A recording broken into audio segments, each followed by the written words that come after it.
Hey, good looking. Hello, my baby. Hello, my honey. Hello, my ragtime gal. Sonny, you kissed my wife. Baby, my heart's on fire. Another gift from the Minions. We review the Death Soul Reaper from the Nightmare series done by COO Model, or COO Model. COO is a foreign company that specializes in mostly 12-inch scale figures from various war eras across mortal history. They've done standalone versions of a human skeleton model, but this kit contains accessories to deck out their skeleton as me.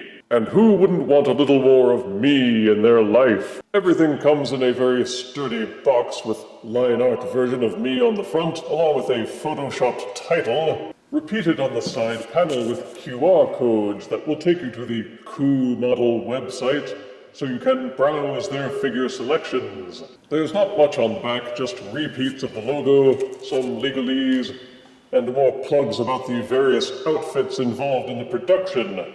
But enough of this mere box. Let's open her up and unleash me. It should be noted that everything in this set comes stacked and packed in luxurious custom-cut foam to help avoid breakage. The set comes with no instruction manual, just this little tiny leaflet which explains how to manipulate the spine. Also included is this tiny note saying that it passed quality inspection wherever they did inspect it.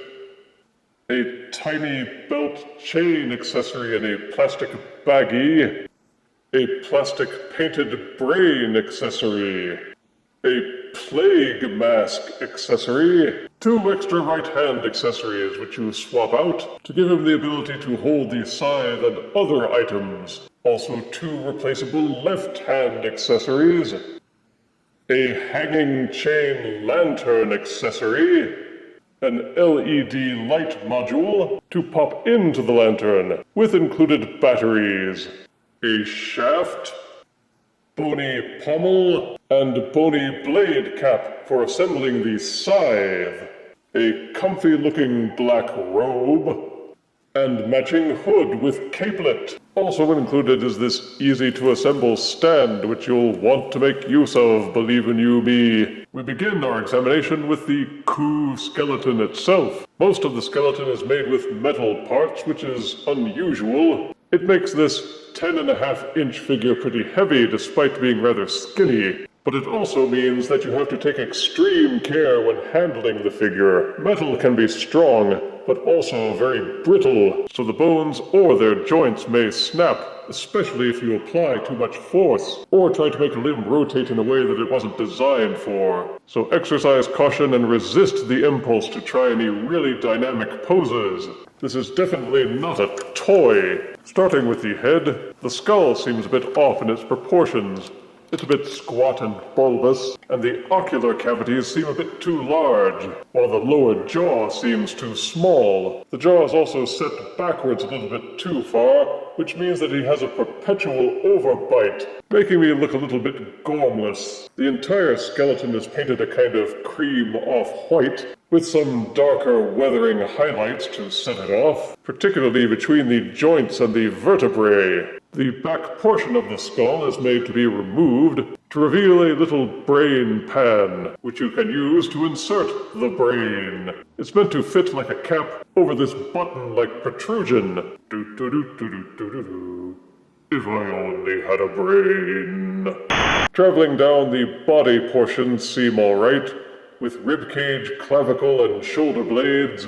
Everything is set off with the same painting style, though since this is metal, you may find some of the paint flaking off, especially around the joints. Proportionally, the pelvis and hips seem a little bit wide. Maybe these are childbearing hips. Nothing really stands out as being wrong with the leg bones, but the feet and the default hands look a little dainty compared to the rest of the body. Overall, it's not a bad representation of a human skeleton. Given it's made of metal, there were doubtless some limitations to what they could accomplish. The default open palm hands are made of metal, but the replacement hands are made of plastic. Any of the hands can be pulled off the end of the arm. They are attached by means of what seem to be identical to Revoltech-style joint pegs. meaning that the Revoltech joint can be popped off either at the wrist or at the end of the forearm. Then any of the included hands may be used to replace the defaults. The substitute hands are bigger and more manly, but they are not made of metal, doubtless because you will need to flex them to insert the accessories like the scythe. For articulation, the skeleton has a ball socket joint at the base of the skull, where it attaches to the neck.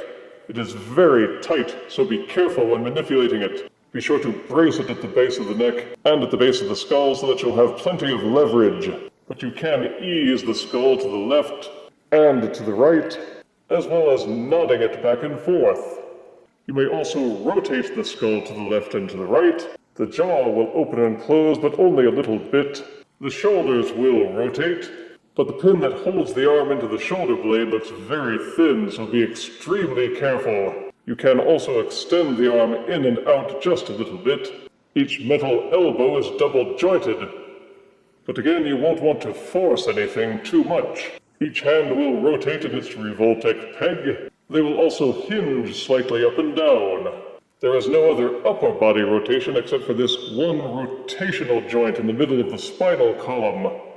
You can rotate to the left and to the right, but don't you dare try to bend the skeleton backwards or forwards along the vertebrae.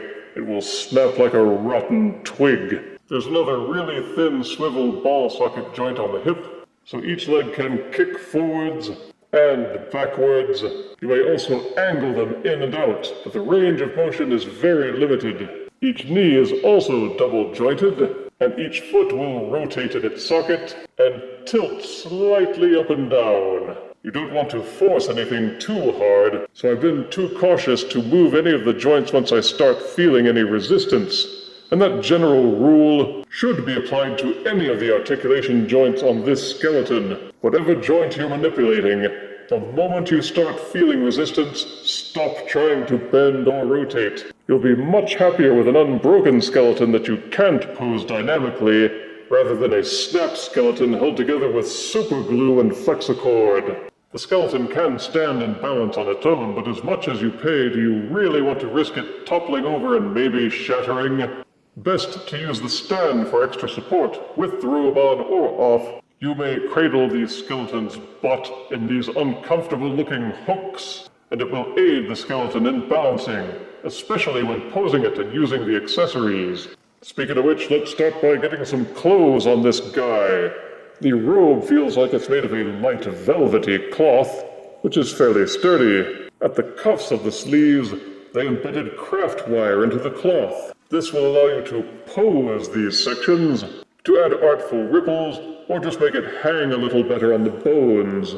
Best way to don the robe is to raise the arms, take off the skull cap, then ease the robe on from the top. If you feel anything catch, don't try to force it.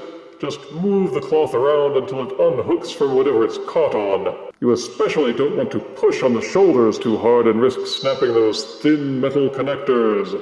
It takes a lot of fiddling and fussing, but eventually you can get the skull through the robe hole. And once the ends of the arms and the skull have poked through, it's a simple matter of pulling the robe down until it's in place.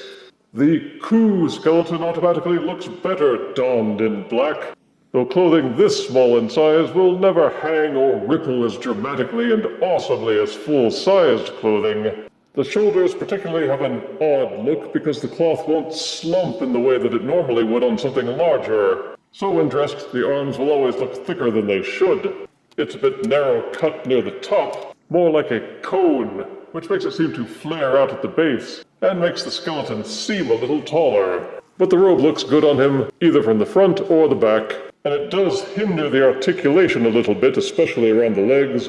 But given the limitations of the articulation itself, that's not really saying all that much.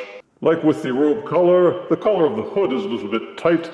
It's easiest to hook it under the jaw first, then draw it back and over the head. You may then arrange it to give the Soul Reaper a more layered and awesome appearance. The entrance of the hood and the entire hem of the capelet also have embedded wires, which can be used to pose and arrange the hoodie to achieve the most pleasing appearance. He may not have a cape, but fully dressed, Soul Reaper cuts an impressive figure. Problem is that the belt chain, which is also made of metal, is really thin and flimsy and breakable. A chain belt would look good, but I'm going to buy some costume jewelry or something else that's a bit more long-wearing than this. You're supposed to tie it around his belt like a rope, but as fine as these links are, I don't even want to risk it.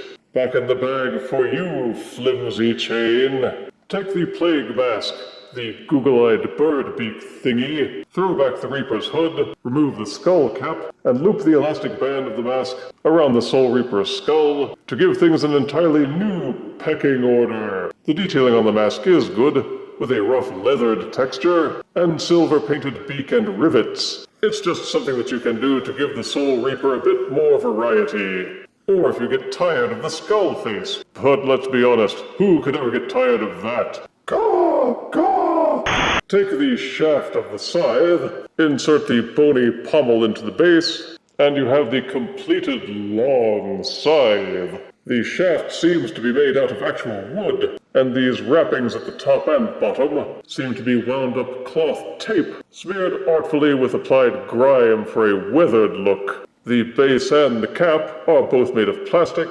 with bony, spiky stuff for additional levels of awesome. Though this plastic is thin, so be careful with that blade.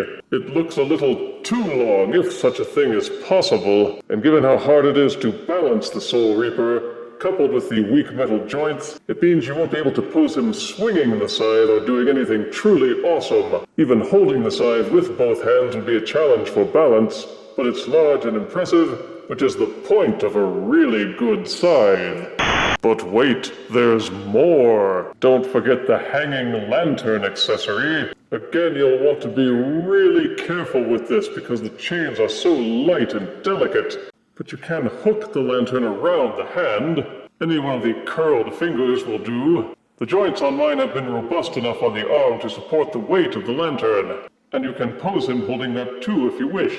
Be careful because those chains could break if you do so much as look at them crossly.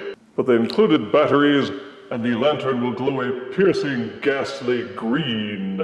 I'm looking for an honest man. For size comparison, here is the COO Nightmare Series Soul Reaper, next to some of my delightful death chibis.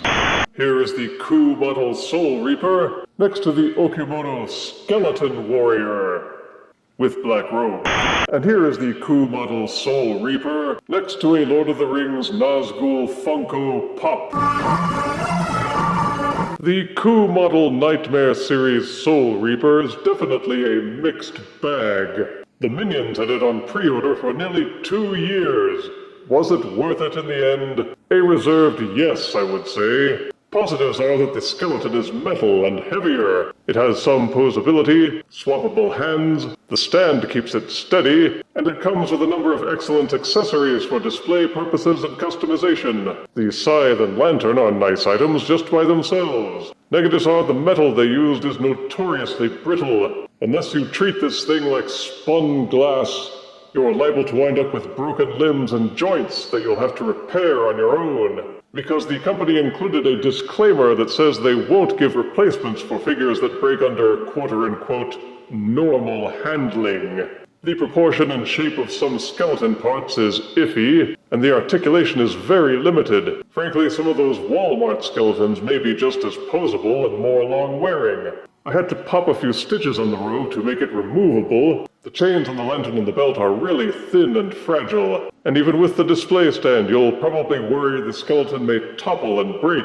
And I admit, skeleton-based display pieces are not everyone's cup of tea. Unless you're a fan of skeletons, or of me specifically, then you may find this set to be a little too expensive and a little too eclectic. But for those who have been looking for a nice Reaper display piece, this could be your ticket. I'll be hanging on to it, not just because it looks like me, but because the accessories could also go with other similarly scaled figures. I give the COO Model Nightmare Series Soul Reaper set 7 out of 10 deaths. So reap on, Soul Reaper.